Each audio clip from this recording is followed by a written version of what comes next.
life.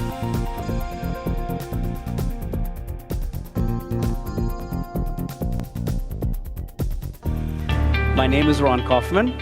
I am a person who has been referred to many times as a man on a mission. He's on a mission to change the world and the quality of service throughout the world, and that really, he exudes that. And he speaks it, he talks it, he walks it, he breathes it. I am genuinely committed to uplifting the quality of practice of service and the spirit of service everywhere in the world. It's a pleasure to be with you. Ron Kaufman is the author of Uplifting Service. Service is taking action to create value for someone else. The idea that when you set out to create value for someone else, when you start that, you benefit from that.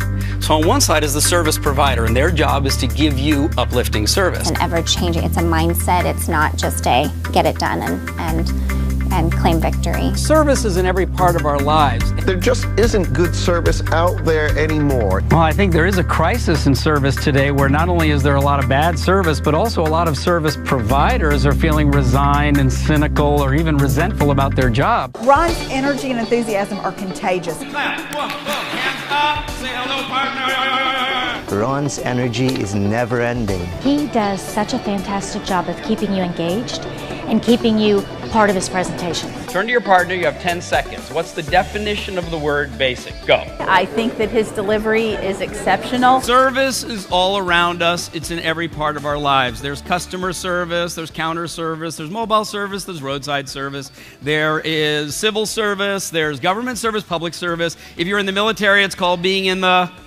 service. If you go to a church on Sunday, it's called a service. When you die, you'll get a memorial. Service, everywhere. He was having fun, and you could feel it in the room. You will be awake, you will be alert, you will be alive, and you will be engaged for whatever length of time Ron is teaching and inspiring you. You've heard of the Genius Bar. Of course they have great products, but the experience in the store is also going to be a great service experience. You don't pay that kind of money just for the coffee. It's for what happens inside the store and the way that they treat you. The companies that are known for rock-solid cultures, the companies that we've heard of and admired over the years, the companies that have that brand where you say, ooh, that's the service one in the retail space or in the IT space or in the financial space or in the online space or the new online player powered by service. He engages you so quickly, but with that engagement, he makes you think. I'm going to be asking you questions, and I'm going to be asking you to come up with questions that we can use at the end of this 45-minute session together. Yeah? Who do you serve? Now, some of you will say, well, of course, we serve our customers. Some will say we serve our clients. Some will say we serve our account holders, or our passengers, or our guests, or our patients, or our members.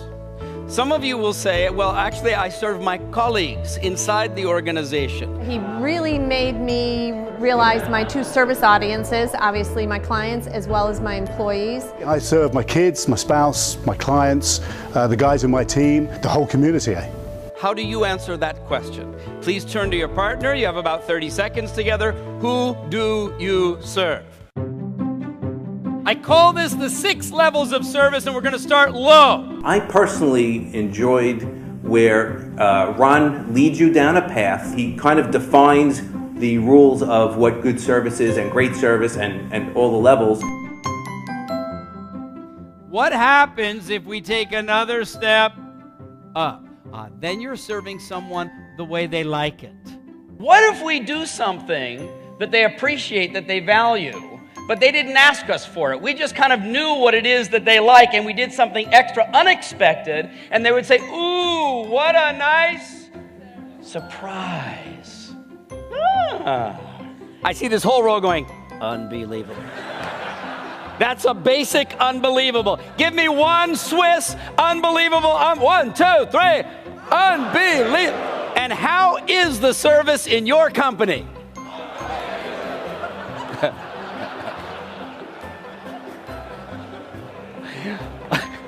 I admire your enthusiasm. Here's my question for you, leaders of this great global organization. What's your paperclip? What's that one thing that you want your staff to see and hear you do, where they're going to go, she believes it. Did you see what he did? author of New York Times bestseller, Uplifting Service, along with 14 other books on service, business, and inspiration. Ron has been featured in the New York Times, USA Today, and the Wall Street Journal. I loved him. I loved him.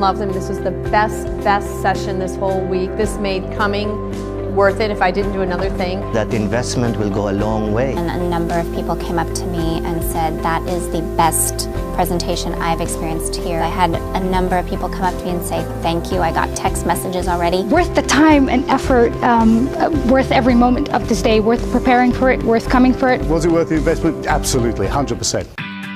If you want to have excellent service be what you're known for, and it's delivered on a consistent basis, then you have to build a service culture as well.